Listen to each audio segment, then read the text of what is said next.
Merry Christmas, everybody. It's not really Christmas, but I'm pretending like it is. I got a nice little Christmas sweater on. I got my stocking in the back. I got a crackling fire and my hat, and we're going to read The Grinch Who Stole Christmas. I hope we can get through it all the way. I only have 15 minutes, so I'll try to get as much as I can, and if not, then I'll get another video. All right, let's get it going. All right. Every Who down in Whoville liked Christmas a lot. There's one Who. But the Grinch, who lived in the north of Whoville, did not. The Grinch hated Christmas, the whole Christmas season. Now please don't ask why. No one quite knows the reason. It could be his head wasn't screwed on just right. It could be perhaps that his shoes were just too tight. But I think that the most likely reason of all may have been that his heart was 2 sizes too small. There's the Grinch. But whatever the reason, his heart or his shoes, he stood there on Christmas Eve hating the Whos, staring down from his cave with a sour, grinchy frown at the warm lighted windows below in their town. For he knew every Who down in Whoville beneath was busy now hanging a mistletoe wreath.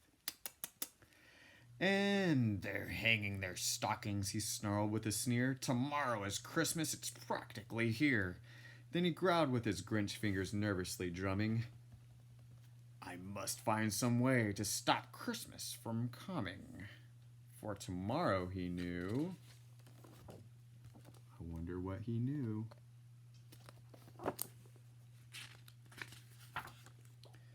All the Who girls and boys would wake bright and early. They'd rush for their toys, and then, oh the noise, noise, noise, noise, noise.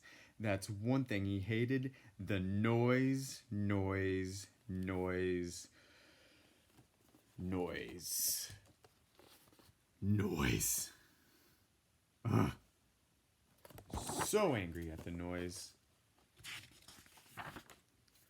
Then the Whos, young and old, would sit down to a feast, and they'd feast, and they'd feast, and they'd feast, feast, feast, feast. They would feast on Who pudding and rare Who roast beef, which was something the Grinch couldn't stand in the least. Ugh. They're feasting. Actually, that's my favorite thing. I'd rather be feasting anytime. And then they do something he liked least of all. Every Who down in Whoville, the tall and the small, would stand close together with Christmas bells ringing. They'd stand hand in hand, and the Whos would start singing. And they'd sing, and they'd sing, and they'd sing, sing, sing, sing. And the more the Grinch thought of the whole Christmas sing, the more the Grinch thought, I must stop the whole thing. Why, for 53 years I put up with it now. I must stop the Christmas from coming. But how?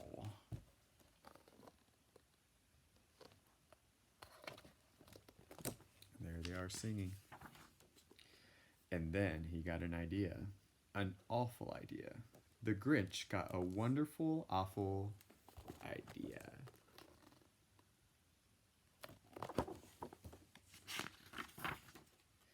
I know just what to do, the Grinch laughed in his throat, and he made a quick Santa Claus hat and coat.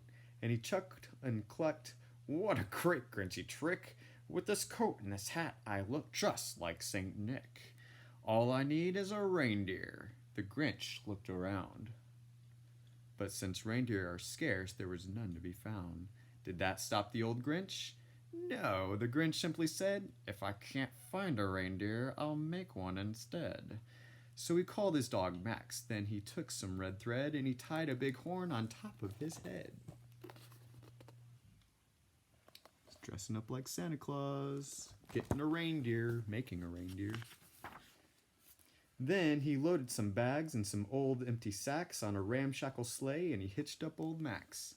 Then the Grinch said, "Giddy up!" and the sleigh stared down toward the homes where the Whos lay a snooze in their town.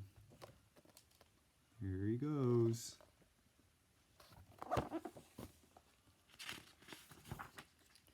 All their windows were dark, quiet snow filled the air. All the Whos were all dreaming sweet dreams without care.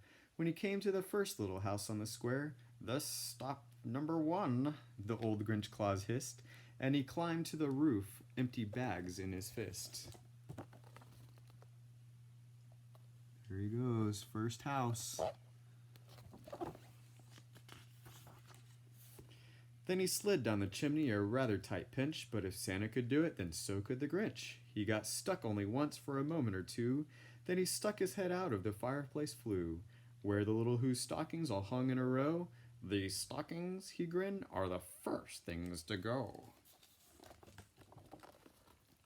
And there he is, taking them, while they're asleep in their beds. Then he slithered and slunk with a smile most unpleasant.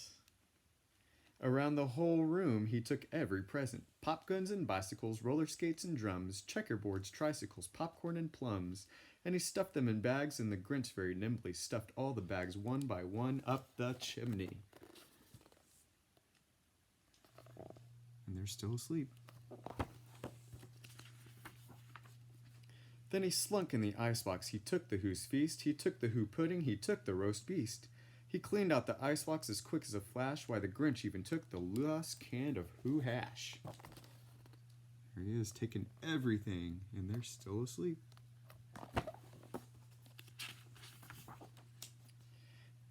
Then he stuffed all the food up the chimney with glee. And now, grinned the Grinch, I will stuff up the tree. There's the tree, and he's gonna stuff it up there. And the Grinch grabbed the tree and he started to shove when he heard a small sound like the coo of a dove. He turned around fast and he saw a small Who, little Cindy Lou Who was not more than 2. The Grinch had been caught by his tiny Who daughter, who'd got out of bed for a cup of cold water. She stared at the Grinch and said, Santa Claus, why? Why are you taking our Christmas tree? Why? There she is. But you know, the old Grinch was so smart and so slick, he thought up a lie and he thought it up quick. Why, my sweet little tot, the fake Santa Claus lied, there's a light out on this tree and won't light on one side. So I'm taking it home to my workshop, my dear. I'll fix it up there, then I'll bring it back here. And his fib fooled the child, then he patted her head and he got her a drink and he sent her to bed. And when Cindy Lou Who went to bed with her cup, he went to the chimney and stuffed the tree up.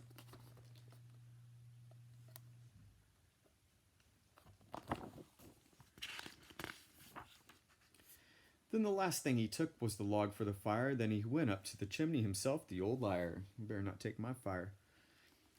On their walls he left nothing but hooks and some wire, and the one speck of food that he left in the house was a crumb that was even too small for a mouse. There he is, taking the log and the last piece of food, the mouse. It can't even eat it because it's so small. Then he did the same thing to the other Who houses, leaving crumbs much too small for the other Who's mouses. There he is, taking everything from everyone's house.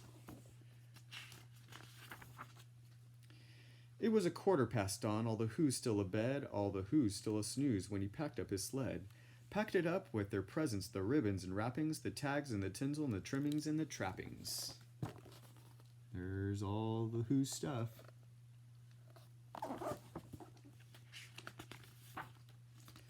"3,000 feet up the side of Mount Crumpet, he rode with his load to the tip-top to dump it. Pooh-pooh to the Who's, he said grinchiously humming. They're finding out now that no Christmas is coming. They're just waking up, I know just what they'll do. Their mouths will hang open a minute or two. Then the Who's down in Whoville will all cry, Boo-hoo! Kinda mean, Mr. Grinch, kinda mean.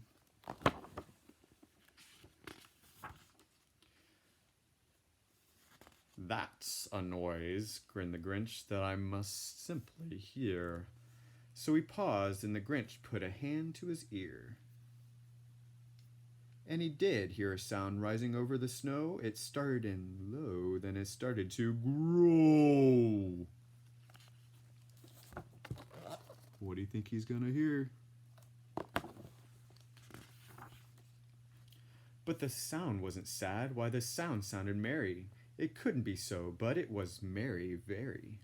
He stared down at Whoville. The Grinch popped his eyes, then he shook. What he saw was a shocking surprise.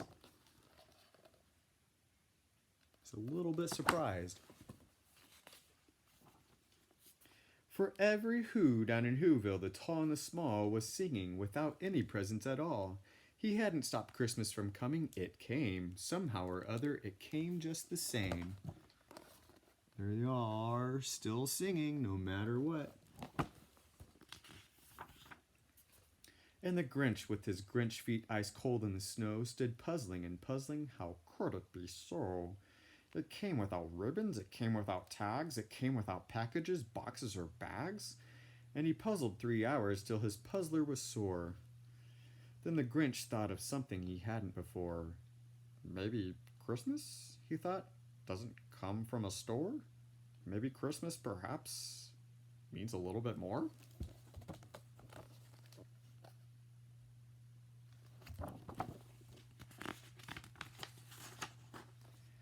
And what happened then? Well, in Whoville they say that the Grinch's small heart grew 3 sizes that day. And the minute his heart didn't feel quite so tight, he whizzed with his load through the bright morning light. And he brought back the toys and the food for the feast, and he what? What did he do? He himself, the Grinch, carved the roast feast. The end. And it looks like I made it under 15 minutes. Awesome. All right, well, I will catch you guys tomorrow. It won't be Christmas. I'm sorry. I don't think. Maybe. It might not. Might be. Might not. Might be. I don't know. Depends on if I have a book about Christmas or something with snow, which I think I do. But we'll see if I read it tomorrow. All right, I'll see you guys later.